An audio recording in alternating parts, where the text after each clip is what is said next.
That's all right. Hello. Hello. Hey, people, we back. A2TP podcast, episode 55. We are back in the building. It's your boy, International Walt.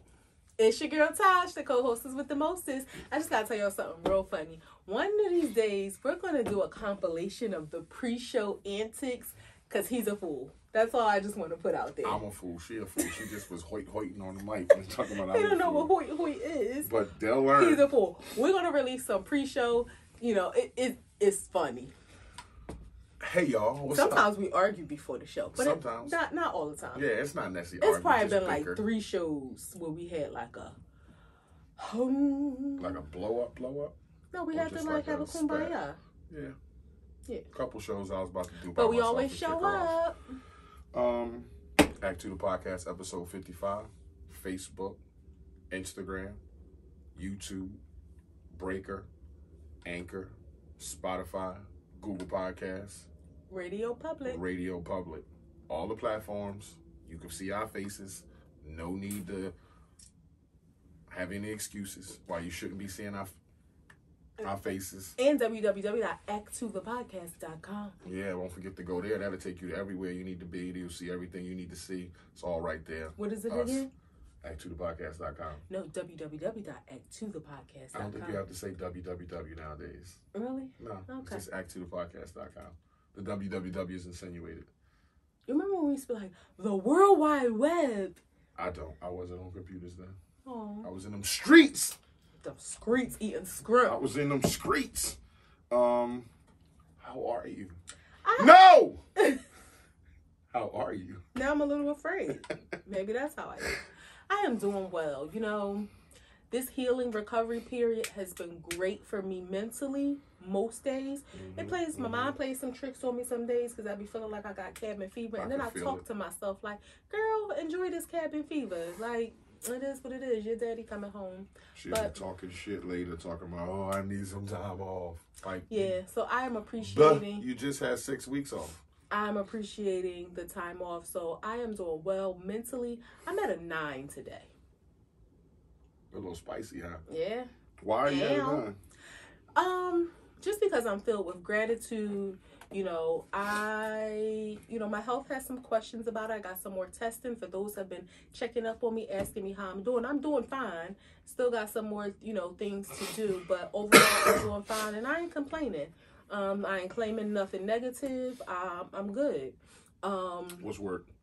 Work is a 10.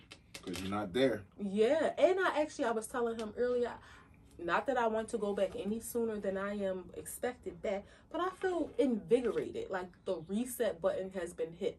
I don't love my job. I like it most days. I'm great at what I do. And I feel like I can go back and be better at what I was doing. So, I'm getting to that point where I feel reinvigorated. I don't care about what's going on while I'm not there, but I feel good. So my job is a 10.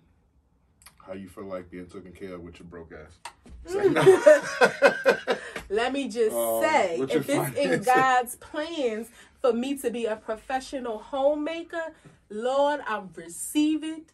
I'm available. That's all. What's your your finances? My finances are 10. 10? Yeah, this shit it's on swole. a 10. Huh? Can I hold something? No, you can't hold nothing. We got things to do with that money. All right. And we doing it. We making it happen. I haven't done. Let me tell y'all, I have not bought anything since Christmas. Ain't that a good thing? It is just over a month later. It's not good or bad. The facts are, I haven't bought anything. It's called discipline. And you know what? And I'm going to share this with you too. Not only is it discipline, it's obedience. Now follow me, ladies, because I know some women may not be of the mind of being submissive and obedient to your husbands. I am. I'm not saying you're wrong if you're not. It is what it is. And I don't need your opinions about whether or not how you feel about me being obedient to my husband. But we had an agreement that we would, not do any unnecessary shopping, any unnecessary purchases, because we have some things going on in our life. And then once this process is over, then we can resume that. And I have been this close to making this is just small. And then if I do Afterpay, this small purchase, it'll be smaller increments, and it won't. But I had thought to myself every time, nope. Because while he may not fuss, or he may fuss a little bit, but not like be really mad, for me, it felt good to be like, nah, I'm not going to do that. I told him I wasn't going to do it, and I'm not. Wow. Give me some. And I mean, appreciate that. Yeah, and it was like, you know what? It's nothing that I need that I can't have. Even though we forgot to get my Metamucil. I do need Metamucil. This sounds like the Senior Citizens podcast. It's nothing that I need that I can't have. And it's nothing that I needed to buy. It was things that I wanted. But I was like, and I will say this might be a little bit of selfishness. I'm like, God rewards obedience. And God rewards, when you honor your relationship. Yeah. And not to say it's not the fact that I'm not shopping. It's that I'm honoring the promise that I made, the agreement that we have between each other. This thing that we're doing is done, and then and it made me feel kind of go back to. And it's a struggle. I like to shop. I not like necessarily things normal, but things can go back to because she does work and she does bring in a decent amount of dough to the table. So yeah, she'll be able to go. I made it rain and do her thing and be happy. Be content. But I did want to share that with you, and not for like no pat on the back. I'm being like this, me and you. I'm being serious. But there was a couple times was like, one day you was getting on my nerves. I was like, I'm buying you something, because it was gonna make me feel good. But then it was like, you know what? This is my mindset. I think too far, but I was like, you know what? I'm going to buy something because he's getting on my nerves right now. And that's going to make me feel good to buy something.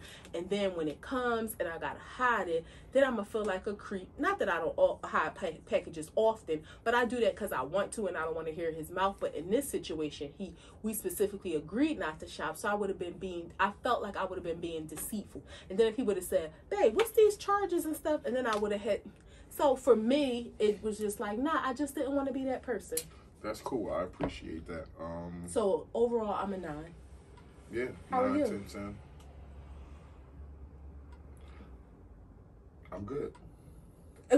Did you have to think? You was about to scream. No, how are you? No, you scared me. I thought you. I thought it was coming. I was bracing myself. You short circuited. No, I don't short circuit. No. How are you? I'm good. I'm good. I'm very good. I'm very good. Life is good right now. Not that it's not always good. Every day I wake up, life is good. But my baby gets up so early, 4 o'clock in the morning. Mental, I'm a 9. Yeah, that's I'm good. at a 9, and that's because I want to be. I'm probably an 8.5, but I'm pushing myself to be a 9. Round up. Yeah, I round up to the highest number. Finances is a 10. I don't want for anything. The thing that I do want, I'm going to get. And so I don't want for anything. Awesome. Don't need nothing either. Got a little weed over there. I'm straight. How's work? Work is about a 9. Ooh. Yeah, work's a 9. Work's good. Nobody bothering me. Nobody fucking up my chi. Work's good. Let's challenge each other to what? To be at a 10 next week.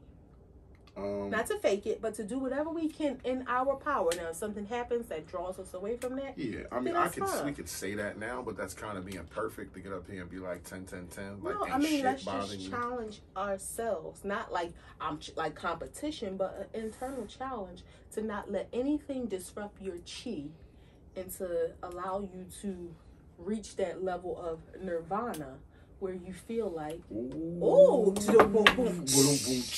You see how she played that? Got one. Wows and woes. What you start with?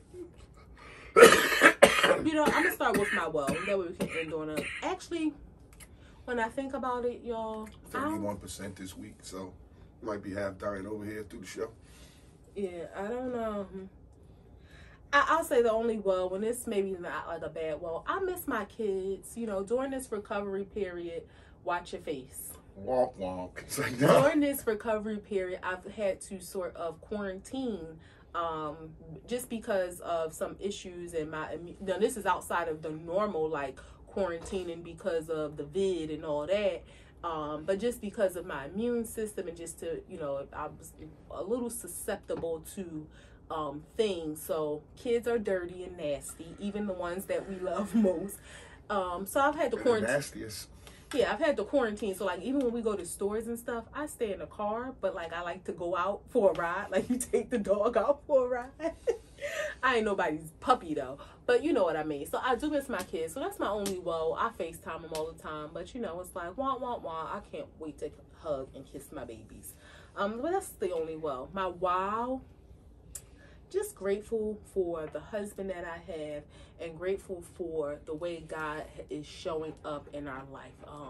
We know we've been kind of being very kind of discreet in talking about things, but we look forward to sharing news and things that go on in our life, once it's at the appropriate time. But during this phase of our life, I guess if we had to name this chapter, it's like God has been showing up and showing out. And, even when things... It's definitely Act 2. Yeah, definitely. It's like Act 2 for real. And even when things, may seem a little, I don't even want to say glum, uncertain, he be like, did you forget who I am? Yeah. And I thank my husband for being the man that he is, because he's been stressing really about taking care of me, and God has been taking care of him to let him know that he'll be able to take care of me. So the real wow is to God. There you go. That's that. That was like a sermon. Pack it up. Let's go. You know how I brought that full circle? Episode 55 wrapped up. What's your wow and woe this week? My wow is that just personal business that we're handling, that we will share in the future, it's lining up. And I'm really appreciative of that. Like you said, I was stressing to the point where I got physical pain in my shoulder. Y'all might see me grab my shoulder every once in a while because it hurt like a son of a bitch. But yeah, just the fact that things are lining up, it really does feel like Act 2. And I'm so grateful and appreciative of that. And more grateful that I'm doing it with you. So that's a blessing. And what's your woe? My woe is Kobe and Gigi. Today is the day. This week, yeah. This week is this 2-year anniversary. 2-year anniversary of Kobe and Gigi, and I don't know. I still can't believe it. I cry every time I think about it. I watched Kobe play his whole career. I seen all his games. I seen what he was about. I seen his struggles. I seen his ups, his downs, and I just loved him. Never met him, but he was it for me. Like, Mamba mentality is it for me, and I believe in his message. I miss seeing him at the playoffs and basketball games. That shit breaks my heart every time I think about his daughter. Me and you talked about it today. Yeah, it's just hits hard today because he still should be around. He's one of them people that I always said carved out his own space on this planet. There's very few people who do that. There's probably 5 you can name, but he was one of them who carved out their own space. And I'll never forget Mamba. Yeah, rest in peace and continue blessings and prayers for his family, his wife, his other children, and his parents. There was a lot of negative conversation about his relationship with his family when he died. Doesn't matter to anybody except his family, what the relationship is or was, but, God bless all of those who, not just from the outside, but from the inside, who were impacted by his death, and to the other passengers that also perished in the crash when Kobe and his daughter passed. You mentioned this just popped in my head, if you don't mind me asking. Nope. And we may have asked this in some sort of facet previously, but you mentioned about 5 people who made their mark on this world. Dinner table set.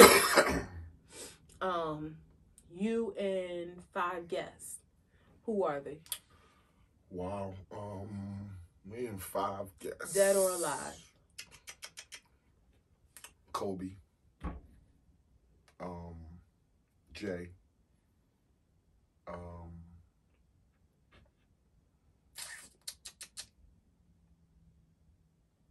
Kobe, J, B. Gotta have somebody there to look at. You. One more. I don't know. I gotta come back to that one. Wow. Stuck on that one. Yeah, stuck on that one. Okay. Oh, Nana. That's dope. Yep, Nana. That's dope. So Nana would be so funny. yeah, that would be. Nana would crack everybody up Yeah, there. that would be dope. So yeah, who would be your 5? My 5 would be you, Oprah, Steve Harvey. Oh my God. What? Nothing. I kind of thought that. I didn't mean to say that out loud. I love Steve Harvey. I don't care what you say. All right. Beyonce and Jesus. Jesus. Damn, that's heavy. Yeah. Dude, that's Jesus? All that I got pressure? some questions. I want to know how I'm doing. I know, but the pressure, like Jesus at the dinner table. He know us anyway. Like, I'm going to crack jokes anyway.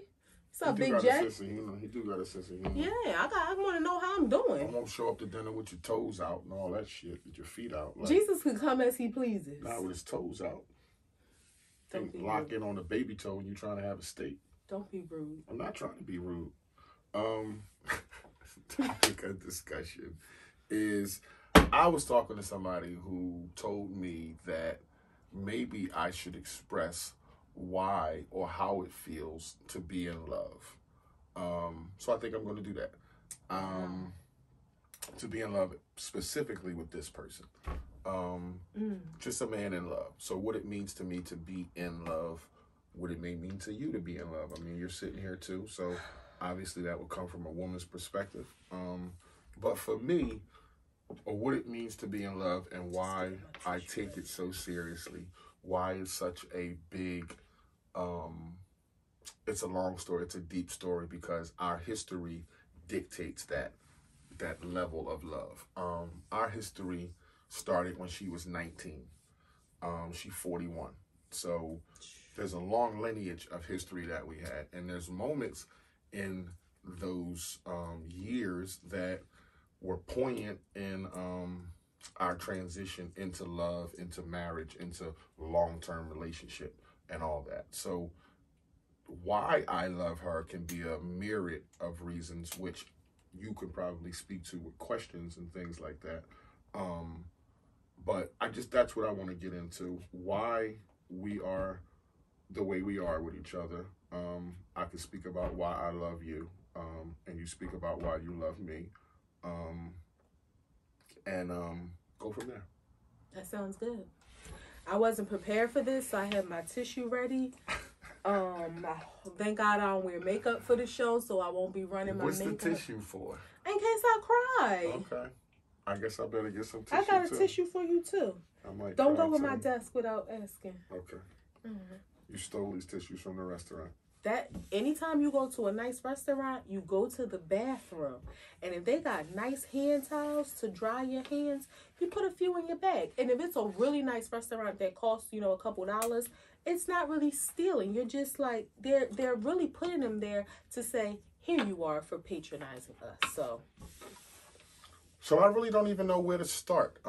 But our relationship in the beginning, I would feel comfortable saying you expressed your love for me more than I expressed for you. Would that be? I think verbally I did, but actions, if we think in hindsight from a more mature perspective, you did. Mm-hmm. And I say that because, like you said, I was more, oh, I love you, I love you, I love you, where you were... the things that you wanted me to do or not to do was more action driven, an expression of your love for me. Like, he didn't want me staying out late getting high. I used to smoke too.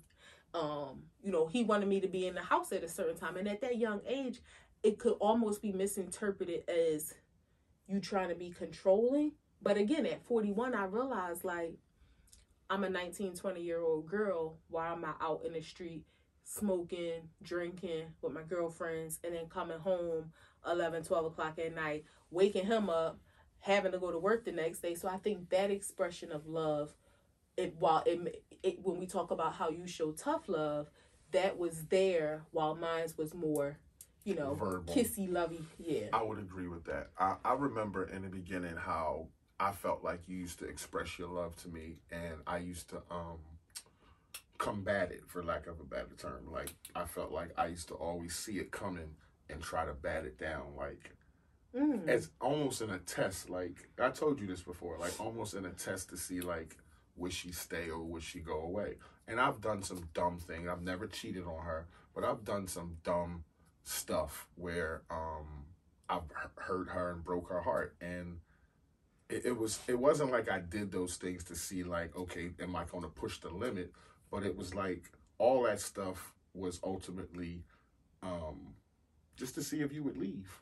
So, question, in hindsight, knowing the situation that you were living in, was it almost like you were afraid to be attached because you thought if you are attached and now we're living this life together, in bondage, for lack of better words, then I may potentially leave in the middle of it. So you just didn't want to get attached at all? Right, because that was my mindset. Being in bondage is like, okay, I can't. Like, she only gonna deal with this for so long. So why am I sinking all my time and energy in where she just gonna get to a point where she fed up and gonna roll? And then obviously at a certain point, I was self-deprecating because it felt like I didn't deserve you. Like, I shouldn't be in a relationship because of my situation, because of what I'm going through, what I was taking you through. I remember in the beginning, you didn't talk to your family much. Cell phones was a problem for us. So all that kind of stuff, that was in my head. Like, I don't really kind of deserve love. I don't deserve for her to, like, plus I knew you had resources and options, like not much, but you could go somewhere else other than where you were. Right. Whether you liked being there was another thing, but you actually had another place to go to, girlfriends, grandmas, whoever house you wanted to go to. And so I felt like she ain't going to stick around. Like, she's going to get tired of not talking to her family. She's going to get tired of us not going out. She's going to get tired of, this wall I have around me. So at what point did you feel... at what point did the wall start crumbling, or did you feel that, was it intentional, or did it just start crumbling and you were like, wait a minute, the wall is falling? What moment did the wall start to crumble? Right. In a sense of what? You letting the wall down and letting me in. Wow. I know where you might think it would be, and you would say it's media, but it wasn't. Okay. It wasn't media. And we've had an incident where, I think you shared that on the podcast before. We was in a hotel and I was scared to death because some rumblings through the air, the people was coming for me and all this stuff. And we was out and went to a hotel and was stuck in this hotel in the middle of wherever. We didn't live there. And it was like, we was scared to death. And I remember telling you that I was scared, but ultimately it wasn't that moment. It was like, just some nonchalant moment that had happened between us that wasn't that significant. And I remember looking at you like, I love her. Yeah, like, I love her. I'm not going to say that moment didn't have a significant part in it, because that was the first moment I think I broke down in front of you, the first time I cried in front of you. So yeah, it played a part in it, but it wasn't the sole reason why I thought to myself, now I love her. Right, and it's crazy you say that, because yes, I could feel your resistance, but it wasn't like he was ever, like, you were never disrespectful to me, or never, like, I don't know, you never treated me like you didn't want me. It was almost like that, get over here, but don't, get away, but come here. I don't know, it's weird to explain. It was almost like you just wanted me with you, but from a distance. No, I just wanted you to be, like, I didn't want to be who I was at the time. I didn't want you to be who you were. And I didn't know what that looked like, but I just knew, like, you saw in me. Yeah, like, you saw in me. It was, and I knew you. So that's what it was. It was like, this isn't really who you are or who you shouldn't be. Like, I know who you are. You know what I'm saying? And like, I know what your demeanor and what your personality was. I don't know who this is, but you know, this isn't you. And that's why I say that even in those moments of you not wanting to express or reveal how much you love me, it was that thought process that lets me know, like, he does love me. He does. You wanted more for me than I wanted for myself at the time. You wanted me to be better. Mm-hmm. And that was the thing where it was like, no matter, you know, what it was, you just weren't as affectionate as you are now, which is just crazy. It was like you were a completely different person. Now you can't keep your hands off of me, but you just weren't that affectionate. But at the same time, it was like, he loves me. He cares about me. He wants the world for me. He would do anything in this life for me, but you just had to grow in those other areas. And I think that's what kept me, in addition to just caring about who you were. Is that you see me growing? Well, not so much that I seen you growing. It was that I think too that we started off as friends. Let's just rewind a little bit. I'll say, like, I was the jump off at first. You might not want to say it, but I'll say it. We live our truths here, okay? So let's rewind.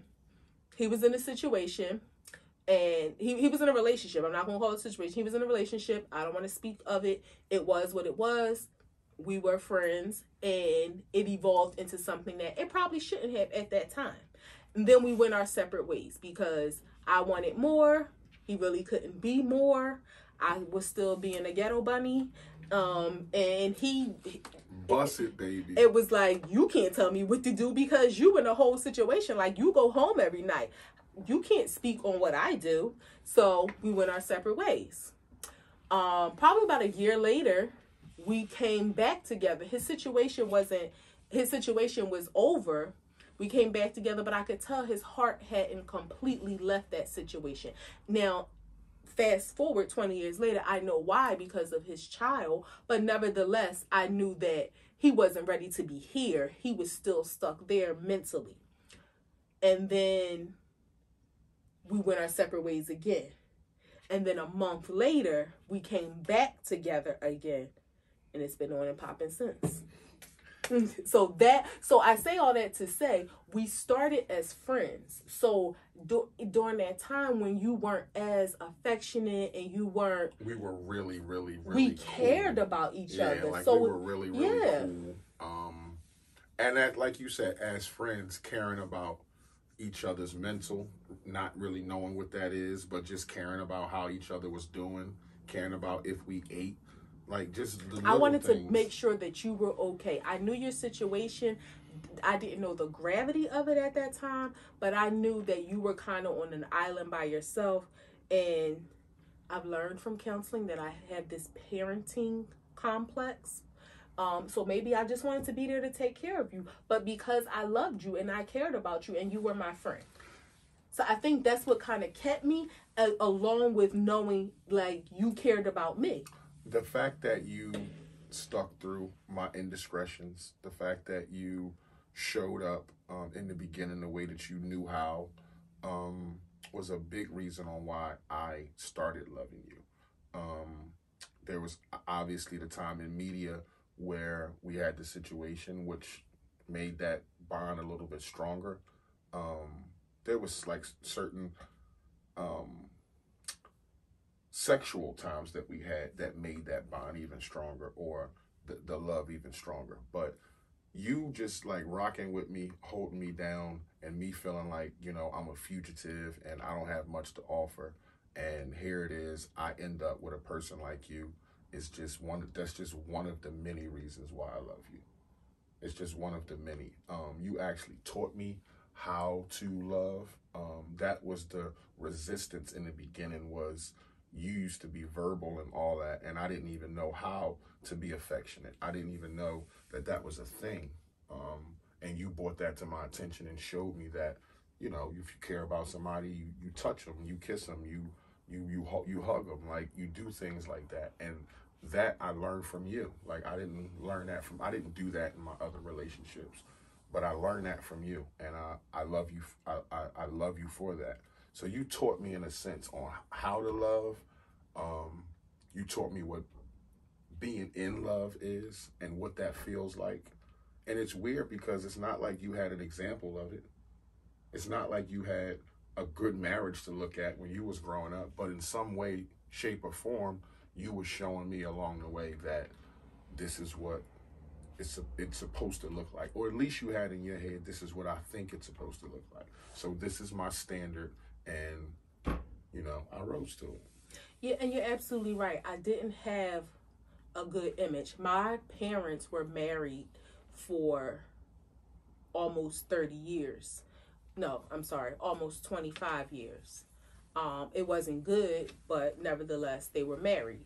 My grandparents were married, but it was like that typical grandma and grandpa. Well, I won't say typical because I don't have anything to compare it to. You know, grandma and grandpa marriage, you know, they marry. Ain't nobody, they come, you know, they there every day, but it ain't like no lovey-dovey relationship.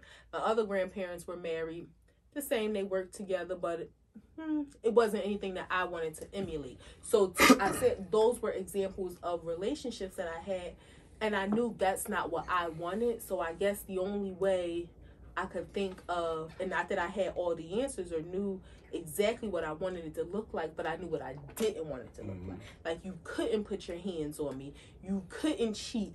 And I remember, and another thing I will always say, my life is not a revolving door. Like, we always had a rule. Like, I set, not like to say I set a rule, but from the beginning it was like, your standard. Yeah, we in this or we not. Like, you can't do that leaving and coming back, because heartbreak hurts like a mother father. Like, you can't be leaving me and coming back and leave. Drop a motherfucker there, but go ahead. No, you can't be leaving me and coming back, then I leave you and come back. Like, all that revolving door nonsense. Because once you leave once, now my guard is up, and I'm never going to fully be invested, because now I feel like I always got to be prepared, because you might leave again. So that was my rule. Like, no revolving door, and no, you can't call me out my name. Like, right. No, you may have heard him joke and like, please, like, but I'm talking about like in a serious argument. I'll never forget, you can't call me out my name and you can't say F me. I don't know why, that was a trigger for me, and I'll never forget, you said it one time, and this is when I worked at, the place I was at for a long time, and I went through, and I was talking to Trina, I think. And I was like so upset, like we was arguing, and he said F you, and she was like, you mad about that? And I realized, like, maybe everybody's standard ain't my standard, but don't ever say that to me again. And you never did. Like, again, we may argue, and even arguing, play around, even playing around, you don't say that though. But that was just my standard. Like, don't say that to me, because to me that just feels and sounds so finite. Like, that's how you really feel about me. So you rose to those things. And so I didn't have an example of what I wanted, but in my mind, I knew what I didn't want, and just felt like, okay, let's build from there. When was the moment you knew? The moment I knew that I loved you. Like, that you thought, like, I love him and he loves me back, and this is my person. So I know you would probably think, well, okay. I want your answer. I don't want you to try to think what I'm thinking. No, I was going to say, because we always talk about media in. Like, you start going story to story. Like, come on. We always talk about media in. I think media in was just like a further conviction of our love. But I'll say this. This was in, I remember the exact month, February 2002. You was working at your job. I think I didn't have a job. I think that was the only period in our life that I didn't have a job, from January 2002 to April 2002. And you were with the same company, but you weren't at the position you were at, and work was slow at your job. So you didn't work for a couple days, like maybe, I don't know how long it was. Long story short, you didn't have the rent money. And you were like tripping, like you were so like upset and frantic and like panicking, on low key though, but like stressing about it. And you ended up getting it. I think you borrowed it from your old boss, who y'all were really tight, and you ended up getting it. And you promised me, he was like, for the rest of our lives, like, I promise you, I will always make sure you have a roof over your head. I promise you, no matter whatever happens, that this will never be anything you ever have to worry about again. And I mean, technically you were paying for a roof over your head too, but to, like, you didn't have to, like, this was your apartment. I was staying there. You had to pay rent for your apartment. But when you, like, that just stuck with me, where it was like, wow, like, he's just, like, making this promise for the rest of our life to always take care of me. Like, I don't know, that, so that right there, I think, was, like, the first moment where I knew, and we weren't at our best at that time, but I knew, like, this, again, despite you not being very communicative, not being very affectionate, you wanted to make sure that I was okay. You were going to be my provider. You were going to make sure no matter what went on in this world, I would have a roof over my head. And that let me know, like, he does love me.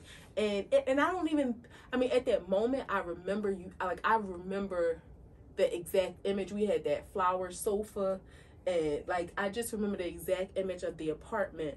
And I remember you saying that to me. And I don't think, I knew at that moment you loved me, but I think as the years went on, it sunk in further and further and further. And the rent was always paid. When we bought a house, we ain't never missed a month of mortgage in 14 years. And it wasn't even anything that I ever had to think about again. You know, it was just like, he said this would always be taken care of, and I believe him.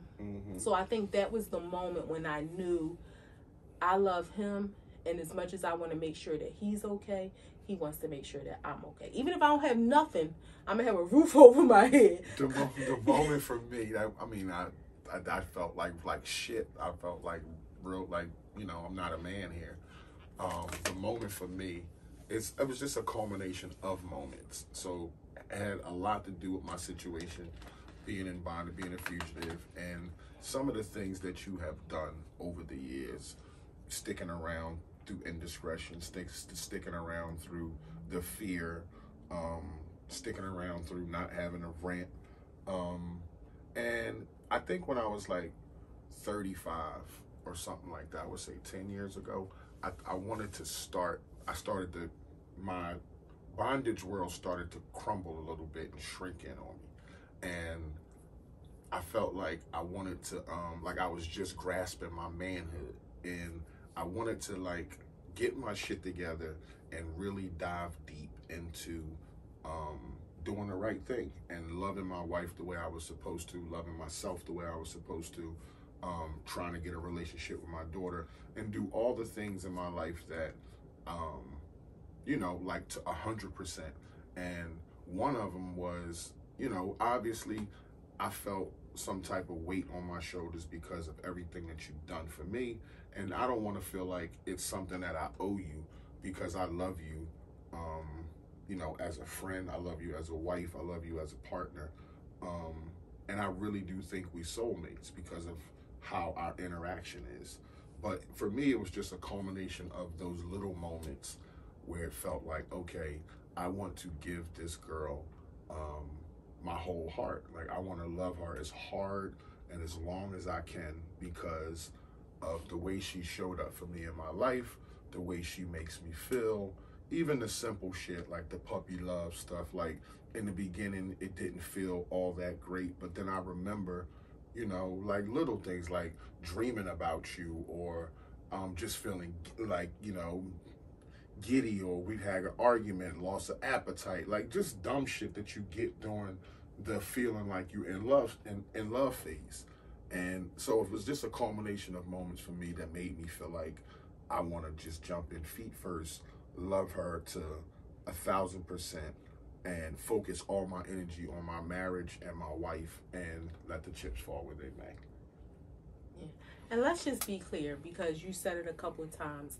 And again, we're transparent. We speak our truths. When he speaks of these indiscretions, there were a couple of times in our relationship, and when I say a couple, I'm going to say 3. There's only 3 I can remember. That's a few. That's a few. That's more than a couple. A couple is 2. Okay, 3. Where there were incidences of phone numbers, and I'm talking about more than 10 years ago. Trying to think of the time. Yeah, more than 10 years ago. So there was some incidences of phone numbers. So yeah, let's just leave that out there, you know, when we talk about indiscretions, but that was checked quickly, early, and dealt with. No, because you weren't clear. You let it. We had talked about that on a previous show. I'm not trying to defend anything, but you had got your shit off on a previous show before, and I sat quiet. But you were saying, I don't want no trouble. I don't want no smoke. It ain't no trouble to have. I sat quiet. I think it was like episode 28 or something, and I just sat quiet. But it was kind of contradictory when you was like, you know, I never cheated. But then when you were saying indiscretions, and indiscretions can be misinterpreted. So I just wanted to put that out there. Yeah, you know? Right. I never cheated on her, but I have had indiscretions. Okay. Are they comfortable with that? I am. I was already comfortable. There's not a person out there that can say they slept with me since I've been in her since she was 19. Why would you? Since you've been in me, like, why would you say it like that? I want to smoke your boots now. 3 more weeks, people. Yeah, I got 3 more weeks. I'm going to talk like that. What the fuck? You my wife. We live our truths here. I'm not sitting here with a stranger or somebody I pretend I don't sleep with. I want to smoke up boots right now. Okay. All right. What does it mean to be in love with me? To be in love with you. Is it hard? It's, you know what? No, it's not hard. I heard somebody say before that in relationships, you will fall in and out of love.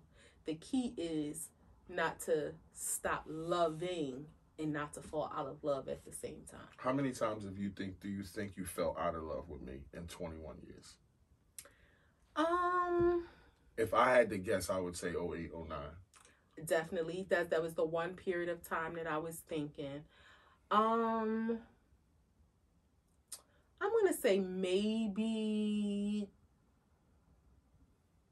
I would be forcing it if I've tried to think of another time. So I'm thinking that was like a period of time where, yeah. Which that was when we bought this house. Yeah, it was like towards the end of that year, and it was stressful. It was it was stressful. It was trying a lot. We was trying. He was like, let's get a place. Let's get a dog. We've done. That's another story. Like, our coping mechanism has been off, but we've gotten better. Then we've been in therapy. We've been healed by some stuff. Back then we used to do some. Like 08 and 09 was like the worst years since from 01 till now. Yeah, I mean, and I was thinking of other periods. There were other periods of time that were very stressful in our relationship. I will say this: right before you, gained your freedom, it was so hard because things were closing in on you mentally, and me. But I wouldn't say that was one of the periods of time that I fell out of love with you, but I felt like our love was being strained. There was a lot of pressure. So being in love with that, because my situation was falling apart on me, and I felt and you were falling apart. Yeah, like everybody knows. I've said this before. I felt like hurting myself in those moments. Like, shit got really dark, and I don't know. Maybe people don't know what that's like, but to be on a run for so long and you feel closed in, you get tired of hearing this fake name. It's a mental shutdown. So, and then during that time, it was right before I was turning 40. I was feeling just the life's pressure of how much longer are we going to do this? How much longer can I last? I want to last forever, but can I? Am I faking myself? How much of myself am I sacrificing for the love of this man? I don't want to see him hurt. I don't want to see him by himself. But am I putting somebody else before me? Which, in hindsight, it probably would appear to everyone that I did. But I think, not that anybody else's opinions matter, but I think what people don't realize is everything that any free man could have done for a woman, you were to me, except we couldn't get on an airplane, and anything that required ID, you couldn't show up in that facet. So while, yes, I wouldn't recommend that life for anybody because it can be very restrictive. I think what saved us, though, we grew together through it. I could not imagine coming into a relationship with someone who was in your situation as a 40-year-old woman. Like, hell no. Like, why would I subject myself to that? That's hard as hell. But because we started so young and grew into it, that's how our lives were structured, and we kind of adjusted to the unnormal. But back to your question, what it is to be in love is, I think, to take that ride, the up and down roller coaster, and you be so in it that you come with the highs, you come with the lows, and you stick it out. When you're in love in those moments, it supersedes the negative things that may have happened, because it's like, all right, I know this is going on, but that's still my baby. I know this is going on. I still gotta feed him. I know this is going on. I hope he's having a good day. I know, we ain't on best terms, but I gotta make sure he got lunch. It's that still wanting to make sure that you're okay, because despite whatever the current situation is, I know where my heart is. I know we're gonna get past this, and I know that on the other side is the happiness that we had before whatever situation we're currently in. So to me, that was being in love. It was like, no matter what, I'm gonna make sure you're all It's right. crazy you explain it that way, because that didn't come for me till later, like at least 3 years ago. Wow. Because I always felt like, I don't know, like this could be the end anytime we argue, especially if we argue like, and when I say argue, like we know how to argue. Again, we don't call each other out our names. We don't say shit to each other that we can't say sorry for. So, or that we have to say sorry. Yeah, that we have to say sorry for. So what was my point? You said it wasn't until 3 years ago. Yeah, because I always used to think like, okay, this is like, what's like, have that thought of what's life like single, like what's life like without her, because you were growing in a way where I still was stagnant because of my situation, which ultimately played a little part in the pressure on, like, I never said you like put pressure on me, because you never did, but the way that you was growing and the things that the shit that I couldn't do became more embarrassing. And I'm talking about grown people out want to go in somewhere and they carding people, and it's like, can't go in there, Tosh. Or, see a trip on TV and I'll get up and go get something to drink because I know she gonna comment about it because I don't have our ID, we can't get on the plane. Or a friend of hers says she's going on a trip or something, and it's like, damn, like these moments used to be so far and few between in our relationship. And then at one time, it just became so frequent, like 3-4 times a week it was coming up, the fact that I don't have ID, I can't do this, I can't show up for her like this, I can't go rent a room for me and my wife to stay in if I want to, I can't reserve a restaurant because this restaurant has a credit card and I got to get her to do it for me, and it's now ain't a surprise. Like, it was such a whole lot of little shit that just, the camel that, the straw that broke the camel's back. So did you think that because of my growth and your stagnation, did you think that I was going to eventually grow beyond us? Yeah. I mean, it was inevitable. That's something that was going to happen whether you wanted to or not. Like, you just would have outgrown the situation. And it's not like you tried for 2 years and bailed. Like, you tried like 20 years, you tried, and it's like, no, like I can't not go nowhere when I'm 40 years on my 40th birthday, or I'm 60 years old and I ain't been nowhere, like, because I love you. And it's like, again, that, not guilt, but just remembering the stuff that you've done for me, the way that you showed up in those ways, the stuff that you put on the back burner to make me feel comfortable, is another one of the 1,000 reasons why I love you. So, I love you.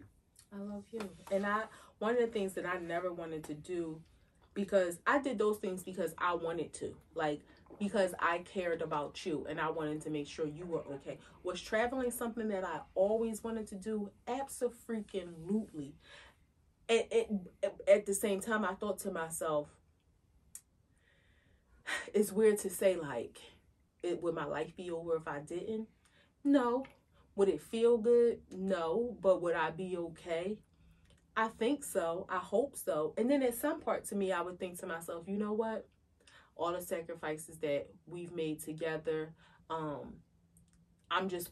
he's just going to have to accept the fact that I'm going to go on this trip with my sisters, or I'm going to go on this trip with Toya, and I'll be back. I love you and I'll be back. If you make the decision that we can't be together because of that, it's going to hurt that's the decision that you made. But I don't think for me, I ever thought to myself that I was going to leave you. I just hoped and prayed that at some point our love would be able to sustain that. But at the same time, I thought to myself, damn, like, these is things I want to experience with my best friend. Yeah, I don't think it would have, though, because I wasn't who I was then. And I was broken. And I think I was so selfish and couldn't face the hurt that I probably would have did something stupid like that. Like, gave you an alternative, like, okay, I'm out, and did some dumb shit, like been sitting somewhere I don't want to be, just out of stubbornness and just out of anger, because I was broken. Like, I didn't know how to handle something like that to that magnitude. Like, exactly. It was like, do you not remember the conversations we had about sharing our experiences and going places? Now you want to leave me? Like, right. That shit just broke my heart. And then it was like, okay, like, it was just, I don't know whether God, I know God just put the stars in line, but you turning 40, it all happening before then, the way it was affecting me, the mental breakdown, like, I don't know, it just all lined up. And which is ironic, because we get in our first year of marriage and it don't feel like 08, 09, but it's like, what the fuck? Like, like, what's going on here? You know what? Going back to... Not to cut you off, but that was the time where it was like, I didn't feel like 08, 09, where it was like, okay, fuck it. She gonna do her thing, I'm gonna do mine. It was like, okay, what's the fastest way for us to communicate and talk and push through this? Now I feel like you felt like, whatever this is, we're gonna get past it, and the happiness is on the other side, but I'm fighting for it. Like, this is what I want. This is who I love. This is who I'm going to fight for. So if I love her and I fight for her, then everything should work out. I think for me, it was a couple factors. Like, again, no revolving door. I stood firm on that. So my thought was always, do you really want to leave?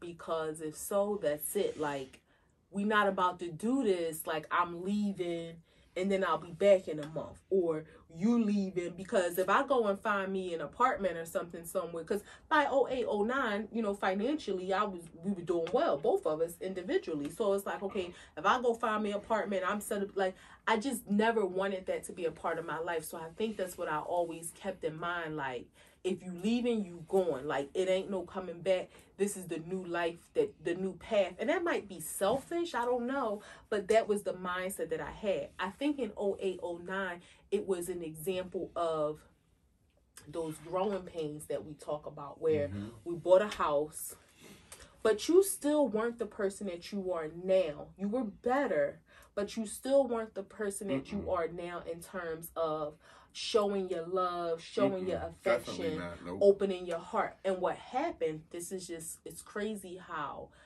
tragedy sometimes, and I don't want to say like nobody died, we're still here, but 08, we bought our house, May of 08.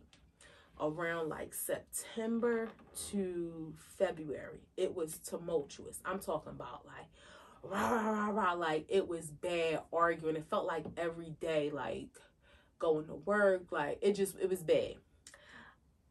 Ironically, which is just weird when you think about it in hindsight, and that probably added some pressure too. I was going through fertility treatments and stuff, so it was crazy, like, going to different doctors. Which was another thing that I didn't have ID for, that I couldn't really show up the way I was supposed to, which another thing that played on my mental, that probably in that moment she wasn't thinking about. Yeah, like, we went, as far as we could, he had tests done and things like that. I had tests done, but then it was like, okay, now if you want to start doing these other procedures, he needs ID. So again, you're right. In hindsight, just thinking about the pressures and stuff like that.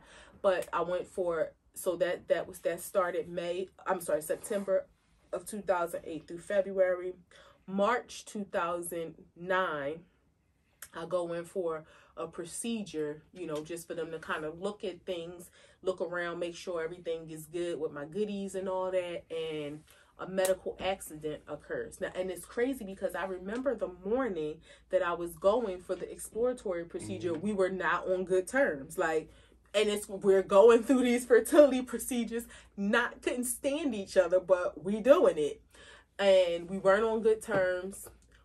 We got a dog. We always get a damn dog. Super sick, almost died. I got that sick. Was a whole thing. And then that was the thing me being in the hospital. I think we talked about that before, him being there, and that was like almost like in a video game. Like, you reach the next level. Like, you reach the next level of love and showing up, and like it was like, damn, before this we wasn't good at all, and then through this tragedy, that moment, I don't know if that's where you like turned it up a notch in terms of caring. I had to ask myself, do I love her? And those are the questions I used to ask myself. Do you love her? Are you still in love with her? And do you need to see her every day? And obviously I didn't like you, but you was at your weakest point, and it was like, okay, like, it's different. I love her, and I'm who I'm coming home to, but are we getting along right now? Fuck no. But she's sick as hell, and now I see how serious she is sick. I need to be there for her and push that aside. And I wanted to show myself that I could do it. I wanted to show you. I wanted to show anybody in your family that thought, I wouldn't show up like that or be there like that. I wanted to show God, like, I just wanted to be there in every way, shape, form, or capacity, because I seen you at you. And it was like, damn, the nicest person that I know, even though I don't like her right now, but she's been nice to me over the years, and this shouldn't be happening to her. And she's scared and she weak, and who the fuck would I be to just like leave her like this or act like I'm still mad at her? So yeah, it wasn't no other choice. It wasn't no other option but to do exactly what I did. And I think from there we started to grow, and I think you kind of went up on another level, because you probably looked at me like, okay, like, I don't expect you to bail on me, but I don't think you thought I would show up the way that I did. Not tooting my own horn. I don't know what I expected. I just don't think you thought I would go home. Like, you didn't think I would stay in the hospital as long as you was in the hospital. Yeah, I don't really know. You don't think I would get like that with security, or be like that with doctors, or have something to say or questions to ask. I was your advocate. Like, nobody was in there asking the doctor. The doctor came in, it was like, yo, I'm her husband. Like, talk to me. And they spilled everything out, and I divvied the information out to people, and I didn't lie about nothing, but it was like, no, I'm here taking care of her. Y'all gonna go home and do what y'all gonna do. I can't even fucking function until she's standing upright. So for me, slide these two chairs together and bunk up, because you ain't going home till she going home. And it's so, I like I said again, that was like a level up moment for us. Because after that, I think we can, not to say we didn't have any bumps in the road, any rocky moments, but I think we continued to elevate. At some points in the road, we hit, kind of roadblocks. We had financial situation where I took a new job and I took an $8,000 pay cut. But there was a conversation we had to have, and he's like, okay, if this is what you want to do, go ahead and do it. And, we'll have to make some sacrifices, but do your thing. Like, so we continue to progress through those moments. And then, so comparing that 2008, 2009 turmoil to our year one turmoil, I think the difference was that, like, this was another moment in our life where we were leveling up, but the expectations were through the roof. Yeah, and it was kind of like, oh my God, can we meet the expectations? Not without help. Can we meet the bar? Not without help. Well, yeah, not without help. And this is, I knew we could meet the expectations, but I knew we are not communicating. Like, this is my wife. We're not communicating. Like, again, we've learned over therapy, all I want to do is be heard and you want to explain it. Like, you have your process, I have mine. Let's just leave it there. But it was like, okay, we have to communicate. Let's just not bail on each other. Like, we just got married. Like, this isn't what this is about. Like, we're struggling here, and we need to do something to fix it. And it was kind of hard to get on the same page about, fuck it, we're going to go to therapy. Like, because it's not working. Like, you're not hearing me, I'm not hearing you, but I love you, you love me, and you ain't going nowhere, I ain't going nowhere, so we need help. Yeah. And it was like, okay, that's when it started to click, because it was like, okay, sit down with somebody who mediates and says, okay, this is where you might be wrong, this is where you might be wrong, this is where y'all can do things different, and then boom.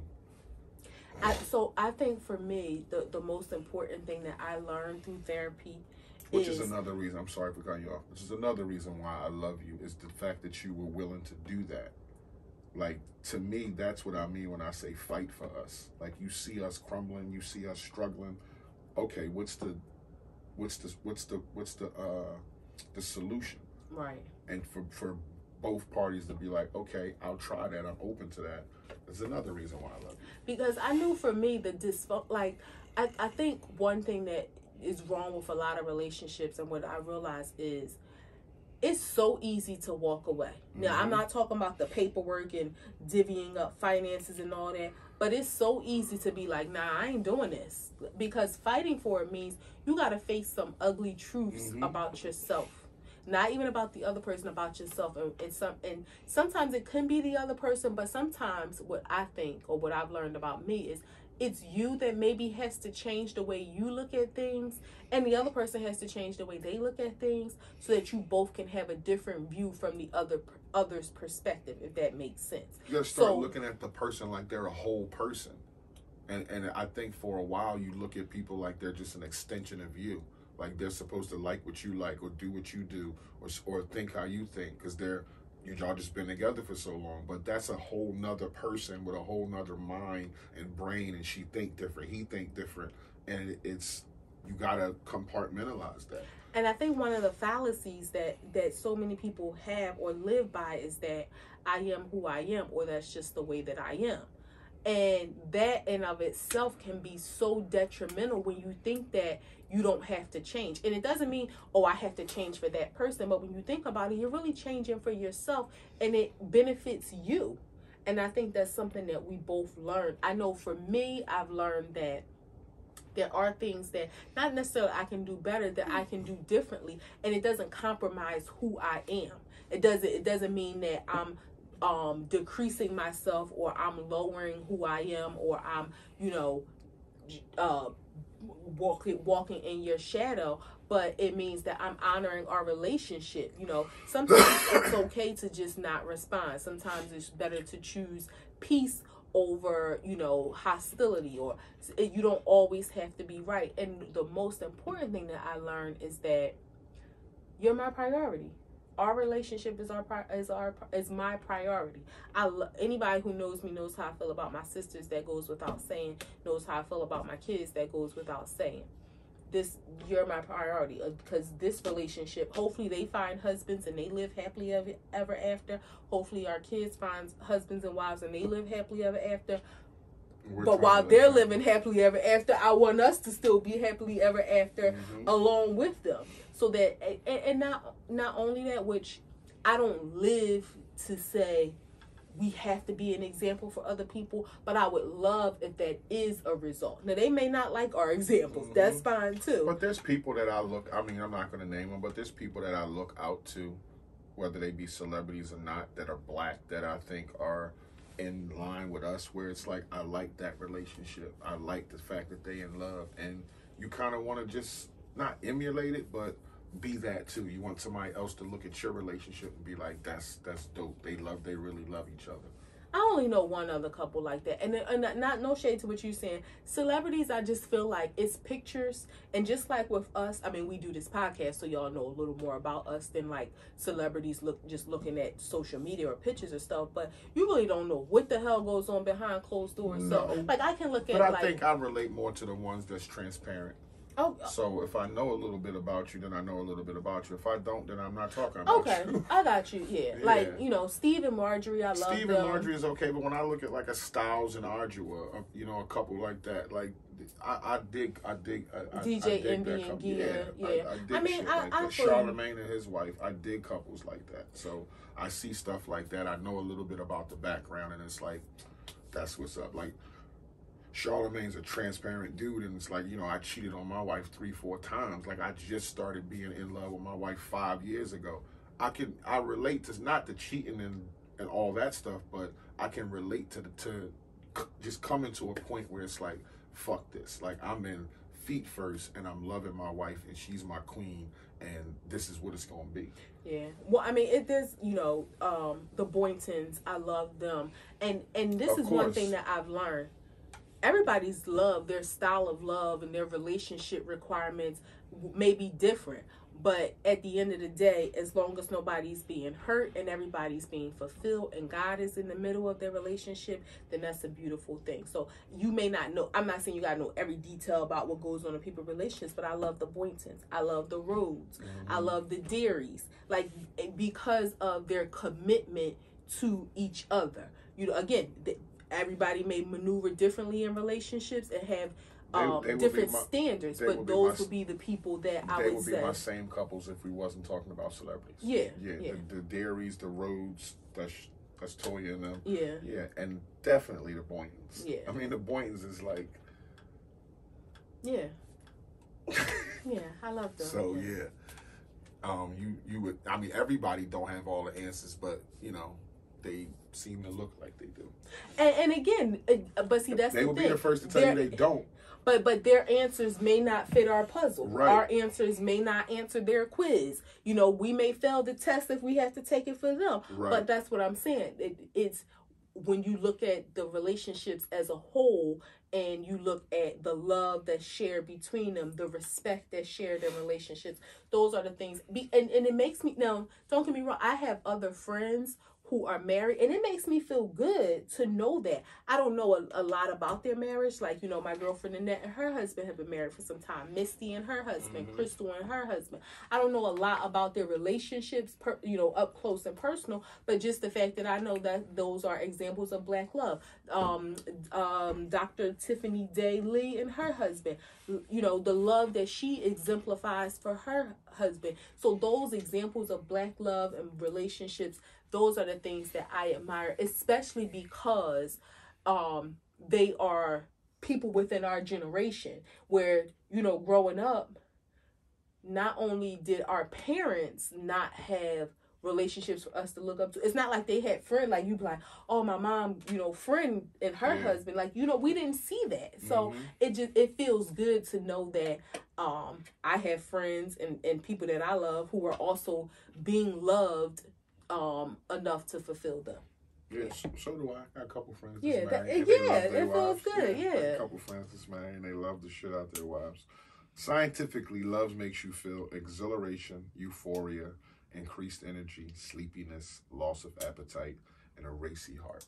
So real quick, when do I make you feel exhilarated? When you, and not even in a sexual way, but when you touch me, like just the simplest thing of you know, maybe just rubbing my face, telling me I'm beautiful. You know, when you come up behind me in the kitchen and hug me and kiss my neck, like those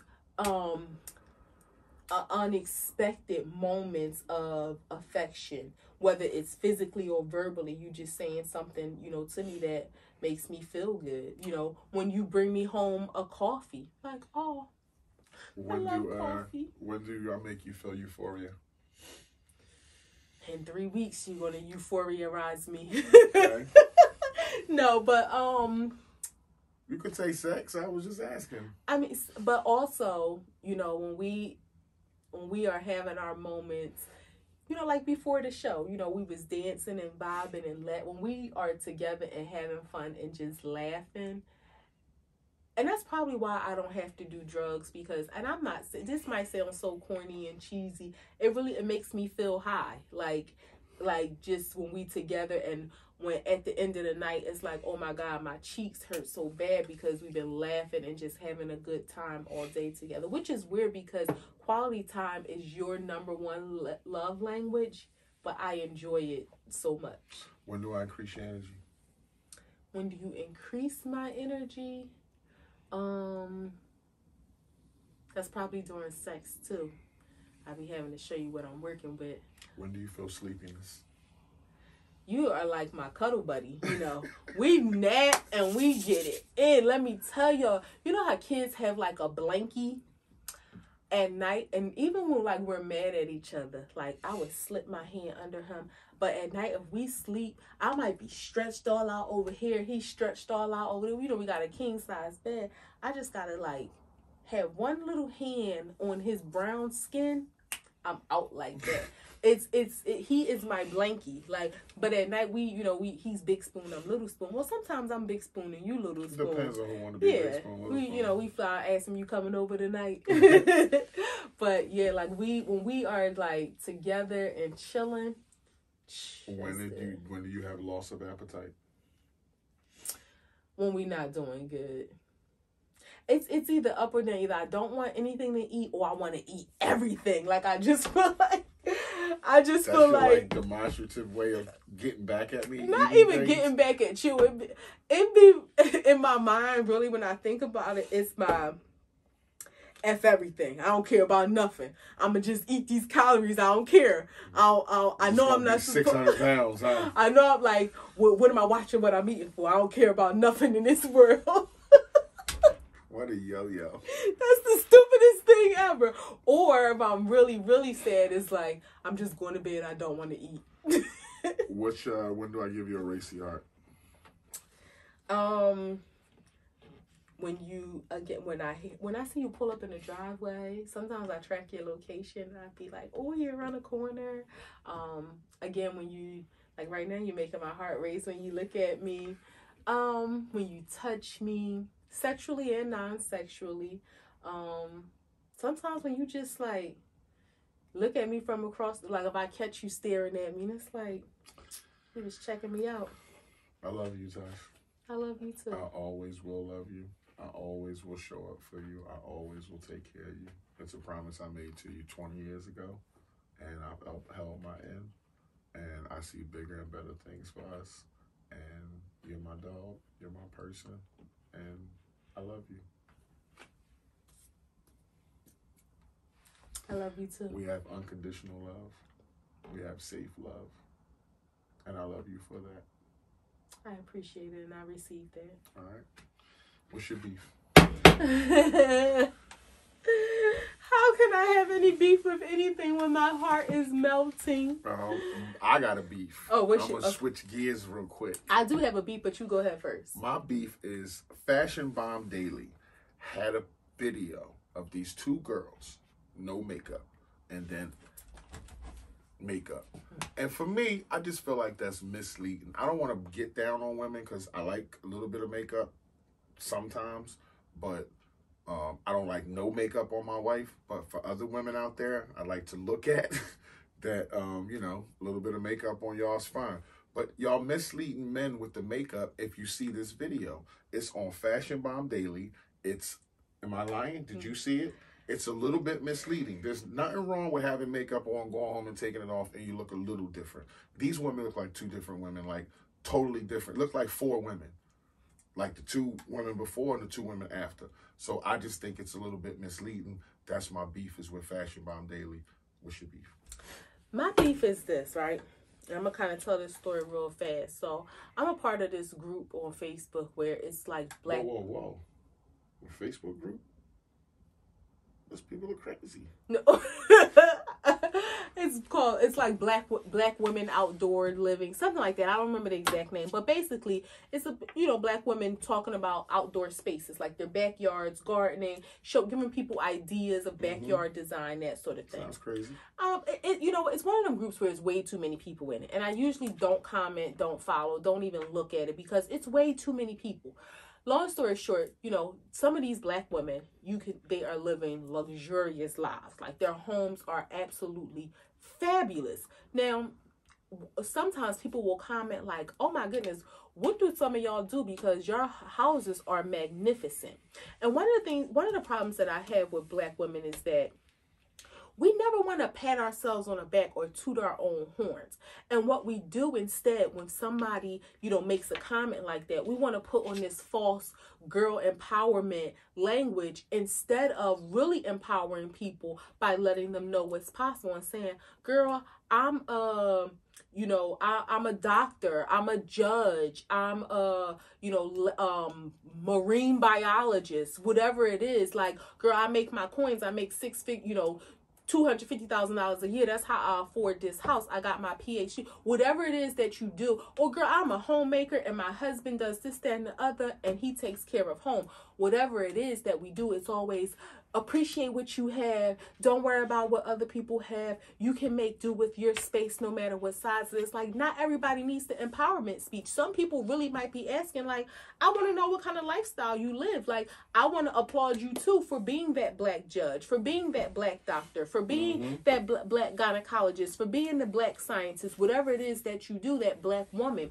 But too often, as Black women, we're afraid to pat ourselves on the back. We had this language that says know your worth, but yet we never want to tell people what we're worth. So when you got your girl who looking for a job and she don't really know how to negotiate her salary because nobody wants to speak and, kind of give them some guidance and tell them, look, this is how much you're worth. This is how much you should be asking for. How can she know her worth if everybody want to be hush lip, like you don't want the next person to win as much as you're winning? That's my beef. Let's really empower each other by letting others know what the possibilities are. What she said. 3 grams. Tiffany Haddish DUI. She spoke on it this week. She spoke on it this week. She said it was due to grief because her mentor was Bob Saget and her grandma died. Oh, wow. And I empathize because my grandma died. And I'm not saying you should go out and drink and drive. I always will disagree with that. That's probably one of the stupidest things you can do. But I understand the grief. I understand the hurt. I understand the pain, especially with her grandmother. Yeah, I'm happy that, unless, again, we speak our truths, we're transparent. We have both been drunk. I don't want to say drunk drivers, but we've been drinking and driving before. I am happy that this was an incident where, they said she fell asleep, so the cops stopped her. Nobody was hurt, and she didn't hurt herself. Hopefully this is a lesson learned. And we talk about mental health a lot. Grief is something that you can see a grief counselor for, because it's something that can impact your mental well-being drastically. Like, that's a heavy load to be carrying around, especially when you gotta smile and live your regular life throughout the day, but you got this heavy thing hanging, in the back. So, best wishes to her. Hopefully her punishment isn't too harsh, but hopefully it's enough to warn people that it's just not cool. Depending on what the laws are in Georgia. Again, I didn't know that her mentor, she was like, I spoke to Bob a lot, and he was a good mentor for comedy for me. But her grandmother, like, that I definitely can relate to. Yeah. Being as though my nana passed away not too long ago. So I understand that kind of pain. This is something you could probably speak more to. Georgia pastor and his wife held disabled people against their will in the basement. So, this is bad. That's not funny, but go ahead. Because this is the thing with social media, with media in general. I'm not going to just say social media because it's a news story. Is that they put these headlines up and people are criminalized and demonized for it without reading the story. I too saw the story and was like, what the hell? And I'm not saying that they're innocent of anything, but what I am saying is that the headline was misleading. So really quickly, the people were ages 25 to 65. It was 8 people. Yes, they kept them locked in the basement from 8 p.m. until the morning time, because these were people who were some physically, some mentally disabled. So we know if you have a mentally disabled person who may not be physically disabled, if their living quarters are in the basement, they can leave out. They can be roaming around the house. They can do anything. They can cause damage. So they did lock them in the basement during that time frame. Whether that's it's kind of like if you're like in a psychiatric institute or something, like they lock the rooms at a certain time so that you don't harm yourself or others. I don't know if that was allowed, but that was the fact. And then they said that these people were stealing other people's money. So what I read is that these people had other people responsible for their finances. So really quick, if you are a person who is disabled and I'm responsible and I get your, whether it's Social Security or whatever check, you sign me up for that. I signed you to go live in their home, because they had a group home, but there was some licensure mix up or whatever. If I say, hey, I want him to come live in there, I'm going to sign his check over to you every month for you taking care of him for room and board. So that was the full story. Now let's let the courts do what they're going to do to figure out, was it legal? Was there any mistreatment? Was there any abuse? Were they really starving them? That part I can't speak to, but that's all the facts. I think sometimes on people surface, do this clickbait of putting these headlines. The headline was clickbait. I agree with that, because it said it was a couple that held disabled people in the basement. The lock on the door is a no-no, because that kind of shit's a fire hazard. So the lock on the door is a no-no. Fire could start in the house and they get the fuck out, and the people could die down there in the basement, especially since they disabled. The fact that people are signing over their checks, I don't know if it's like, okay, the check comes in my name, we can't transfer it to your name because you're a third party. That's not going to happen. So the fact that I'm a relative and I can sign a check over, you keep them and take care of them and do what you want. You feed them when you want, and wash them, change their clothes or whatever when you want, because it's not like those people were checking up on them. And then I take a portion of the money and give you a portion. I don't think they was just getting the check, signing it over completely to the third party people. Well, no, they were paying them whatever the fee was. So maybe the fee was, keeping, probably holding on to the rest of the money. I don't know. It says signing over the check. You can third party endorse a check. No, third party endorse the check is fine, but I don't think if they were getting $2,000 a month, they were just signing over the $2,000 to the people who were keeping them in the basement. Maybe well, they should have been, because if you're not taking care of the person, why are you keeping any of the money? I'm saying maybe they signed it over to look like they endorsed it to the company to do it, but maybe the kickback was, you give me $1,000 back because I know what you're doing over there. Y'all locking people in the basement. Okay, so let me ask this. I'm not disagreeing with what you're saying about locking in the basement. Let's say it's not a basement situation. If it was a bedroom, you can't have a lock on it. The minute you put a lock on it, you're holding people in there against their will. But so what about, and I'm seriously asking this, what about the danger of that person leaving out the room, roaming around the house, like doing something that could potentially harm themselves? Like, what if you have a mentally challenged person that may fall down the steps if you let them out their room on their own? What if they hurt themselves in the room and the door is locked? What if they having an accident or something inside the room? What if they hurting, there's one that can walk and move and he just mentally challenged and he hurting somebody else? Okay, you can't lock them in a room under no circumstances. I understand. I mean, yeah. That's just wrong. I'm not excusing their behavior. I'm just asking questions, and I'm trying not to demonize them before the court does their due diligence. Last gram, Nisha Harris Brazil.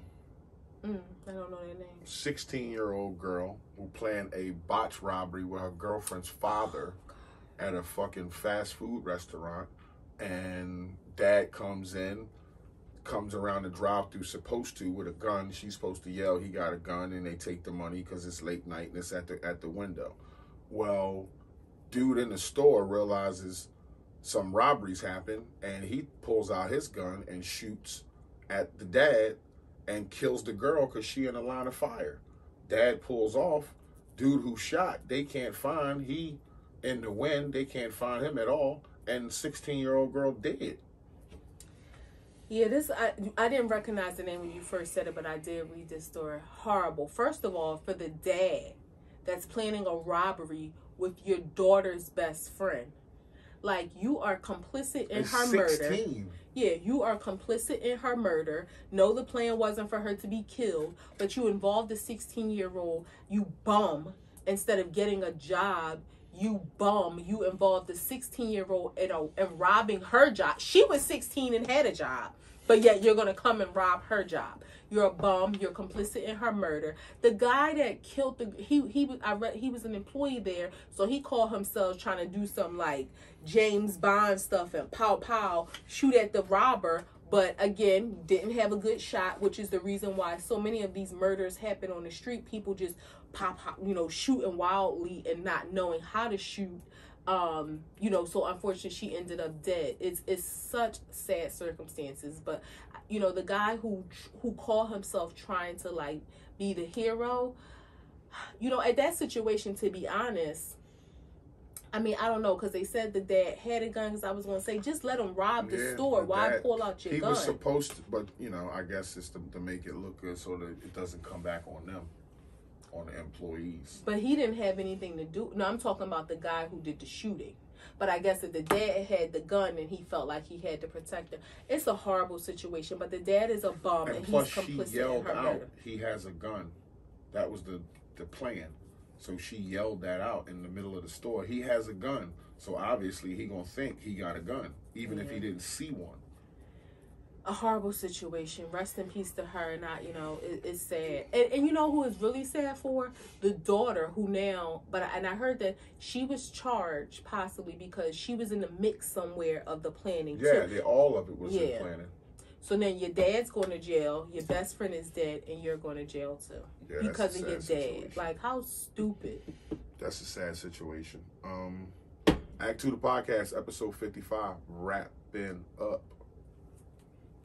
That's 5-5. Like, cinco. share, post, engage. We appreciate it all. Thank you. Act2thepodcast.com, Facebook, Instagram, Anchor, Google Podcasts, Breaker, Spotify, YouTube, Radio Public. And you hit them all. All the platforms that we're on, all the platforms you can see our faces. So yeah, we appreciate it. Like, share, subscribe. Suscribe. My lips dry. Suscribe. It's a big ass fly in here. Yes, and it is so distracting me. Like, it's the dead of winter. I think he came from the attic.